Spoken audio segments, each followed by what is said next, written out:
Istri pagi tadi membuat berantakan seluruh kamar, kini akibatnya muncul gosip yang bermula dari Hani. Sepanjang sarapan pagi, Jake terus mengejek Aksa. Tidak peduli sekalipun Aksa mengatakan tidak, tapi Hani tetap percaya dengan apa yang ia lihat daripada apa yang Aksa katakan. Yara sebagai penyebab hal itu semua, malah terlihat biasa saja. Malah asik makan lagi, jujur Aksa tidak mengerti dengan pola pikir istrinya itu. Gadis aneh, bocah tengil. Banyak sekali jenis umpatan Aksa yang tertuju kepada gadis polos yang duduk di sampingnya. Ya, setelah selesai sarapan bersama tadi Aksa pamit pulang. Tidak mau berlama-lama lagi, mengingat gosip tidak benar itu yang selalu Jake bahas. Sejujurnya Yara lebih suka tinggal bersama mertuanya dibandingkan tinggal di rumah Aksa yang mewah itu seorang diri. Di perjalanan pulang, Aksa menyetir dengan kecepatan sedang. Tidak ada musik yang menghangatkan perjalanan mereka, bahkan tidak ada yang bicara sedikit pun. Yara hanya diam memerhatikan jalanan yang terlewati, ia bahkan memejamkan mata agar tertidur. Sambil fokus menyetir, Aksa sesekali memerhatikan Yara yang cukup aneh hari ini.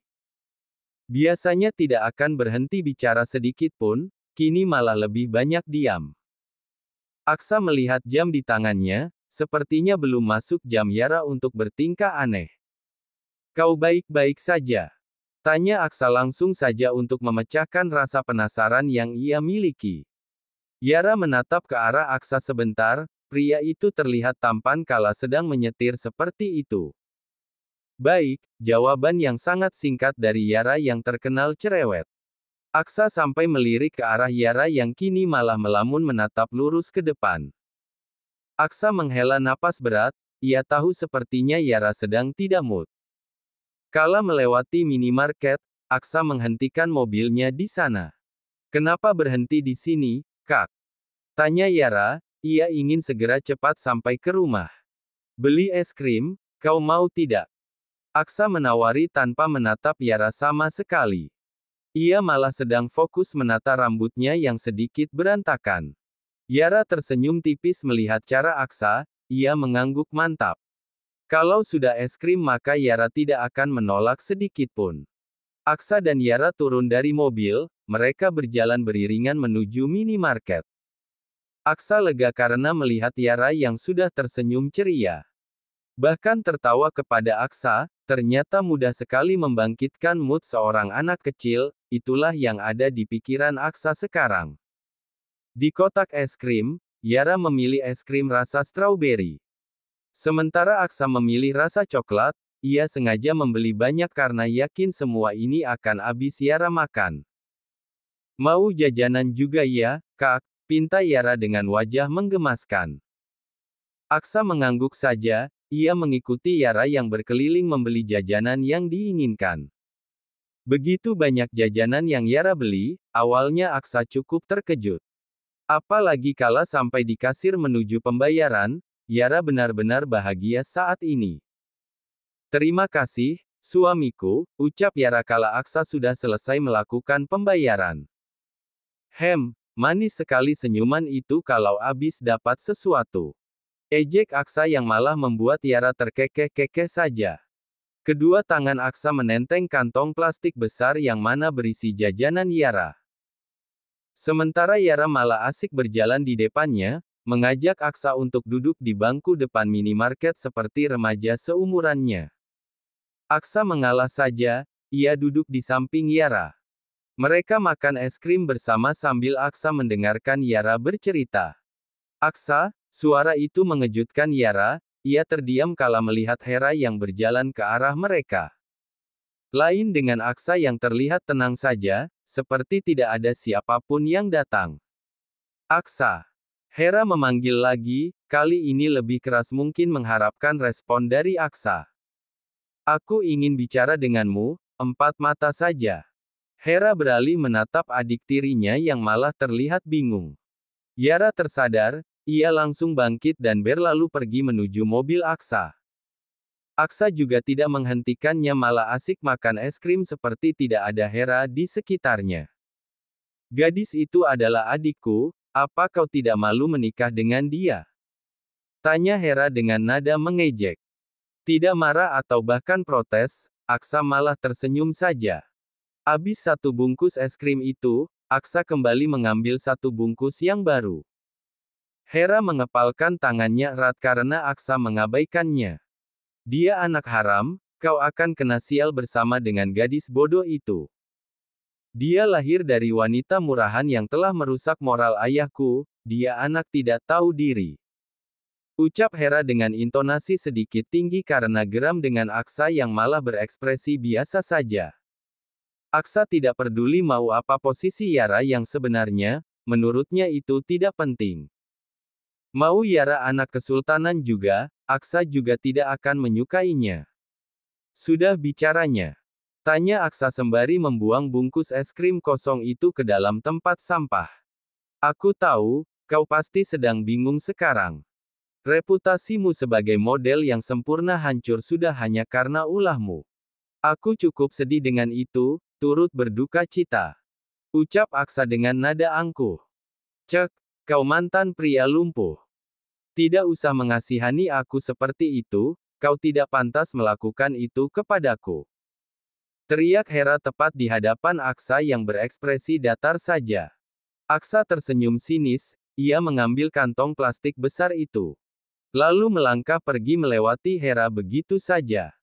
Tidak menghiraukan tatapan mata tajam Hera, baginya merespon Hera adalah sesuatu hal yang melelahkan. Aksa, kau kira lucu semua yang telah kau lakukan ini. Aku tahu kau yang menghubungi agensiku, hingga aku tidak dapat job lagi. Teriak Hera sambil mengikuti langkah besar Aksa menuju mobilnya. Yara bingung melihat Hera yang mengejar Aksa, terlebih lagi ekspresi Aksa yang terlihat tidak bersahabat. Kau curang, kau semena-mena dengan kedudukanmu. Hera terus meneriaki Aksa dengan kata-kata seperti itu. Aksa memasukkan kantong plastik jajanan Yara tadi di bangku belakang. Aksa memberi kode kepada Yara untuk masuk ke dalam mobil. Tidak mau banyak protes, Yara langsung masuk ke dalam. Sekalipun sejujurnya ia penasaran dengan apa yang akan dikatakan Aksa soal makian Hera tadi. Aksa. Hera memanggil lagi, ia heran sebenarnya melihat cara Aksa memperlakukan Yara. Aku tidak ada melakukan hal yang seperti kau katakan. Kau yang membuat reputasimu hancur, itu semua karena ulahmu. Berhenti menjadi orang yang paling tersakiti Hera, berhenti. Ucap Aksa dengan tatapan super tajam kepada Hera. Hera meludah tepat mengenai kaki Aksa, ia menatap Aksa selayaknya sampah yang sangat menjijikkan. Kau menjijikkan. Maki Hera. Aksa berdecak, tangannya berkacak pinggang. Hanya sebentar, Aksa menggulung lengan kemejanya sembari menatap Hera dari atas sampai bawah. Kau lebih menjijikkan, Hera, kau mendesah di setiap laki-laki, kau bahkan mendesah dengan supir yang aku berikan padamu. Jangan kau kira aku tidak tahu itu, ingat, kau tidak akan bisa menyembunyikan aibmu itu dariku. Ucapan Aksa membuat Hera terkejut. Seakan-akan dunia berhenti bagi Hera, ia tidak tahu mengapa Aksa bisa mengetahui semua itu. Hera berusaha menetralisir semua kegugupan, ia tidak ingin terlihat lemah di hadapan Aksa. Lain kali jaga bicaramu sebelum mengatai orang, ucap Aksa yang langsung masuk ke dalam mobil. Hera mengepalkan tangannya erat, ia mati katakala Aksa mengatakan semua itu. Hera sungguh tidak menyangka jika Aksa tahu semua itu. Mengapa dia bisa tahu? Mengapa dia tahu semua perlakuanku? Hera hanya diam menatap mobil Aksa yang sudah berlalu pergi, ia kesal setengah mati rasanya kepada Aksa yang sudah memiliki kartu untuk membungkam mulutnya. Sialah. Aksa mengemudi dengan kecepatan tinggi membuat Yara ketakutan.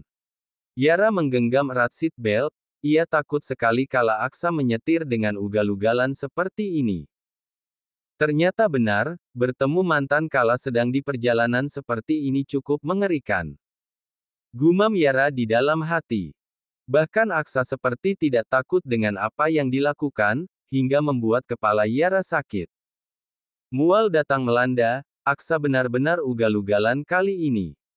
Pria itu tidak menghiraukan Yara yang meminta agar mengurangi kecepatan, ia sedang marah sekali saat ini. Bahkan sesampainya di rumah mewah mereka, Aksa menyuruh Yara untuk turun. Cepat turun. Bentaknya, membuat Yara langsung terburu-buru saja tentunya. Yara langsung turun dari mobil, keseimbangan tubuhnya tidak penuh. Hingga Yara terjatuh, bukannya menolong Aksa malah menutup pintu mobil begitu saja.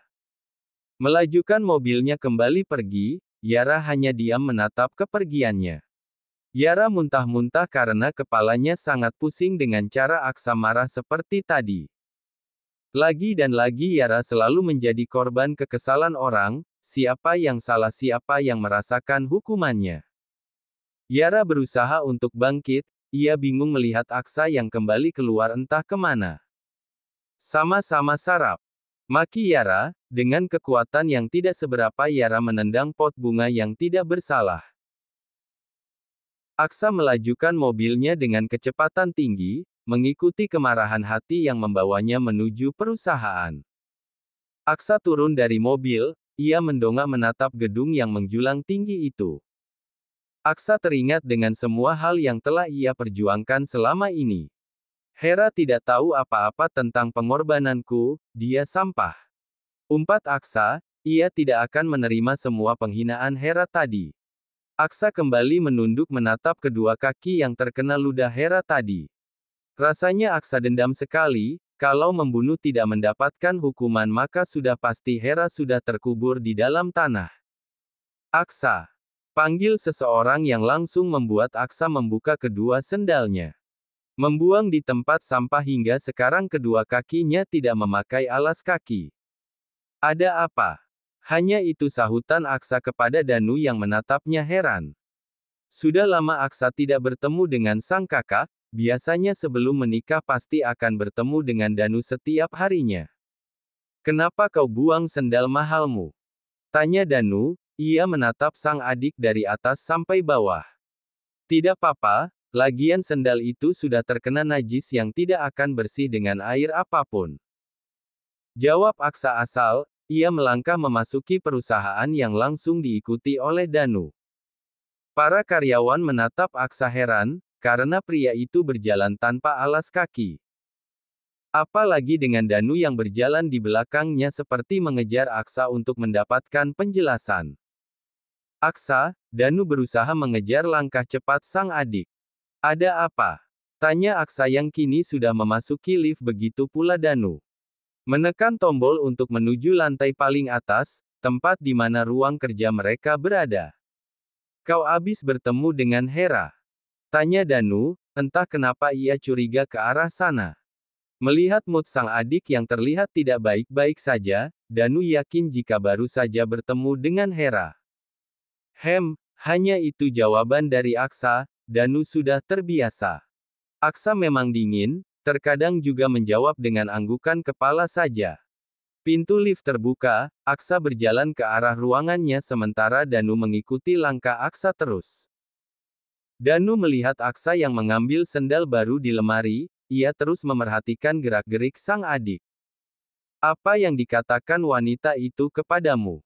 Penghinaan, jawab Aksa cepat, ia duduk sembari menyalakan laptop. Tertulis besar nama wakil CEO di meja kerja Aksa, itulah kedudukannya sekarang. Danu tidak bisa merespon apapun, ia menuju tempat duduk kebesarannya. Tertulis CEO Pratama Group, ya Danu sebagai pemimpin yang dipilih langsung oleh Jake.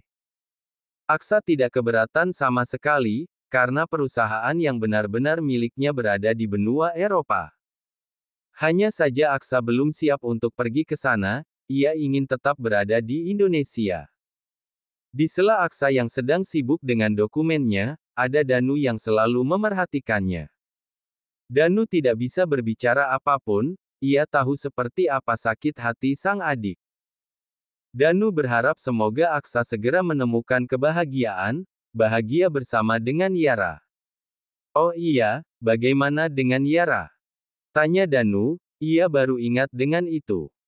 Aksa yang sedang sibuk memilih dokumen seketika terdiam mendengar pertanyaan itu. Dia tengil sama sepertimu, polos juga sama seperti Lofi. Bayangin aja, sifatmu dan sifat Lofi bersatu dalam bentuk orang seperti Yara. Apa kau kira aku akan tetap waras, jika lama-lama dengan dia? Tanya Aksa dengan ekspresi wajah yang kesal. Danu spontan bertepuk tangan, ia sudah menebak jika Yara memiliki sifat yang jahil sama sepertinya. Hanya saja tidak menyangka jika polos juga, karena Danu tidak merasakan aura seperti itu saat acara pernikahan kemarin. Malah bertepuk tangan. Aneh. Aksa malas melihat Danu, ia kembali menata dokumen sambil mendengarkan tawa sang kakak yang entah menertawakan apa.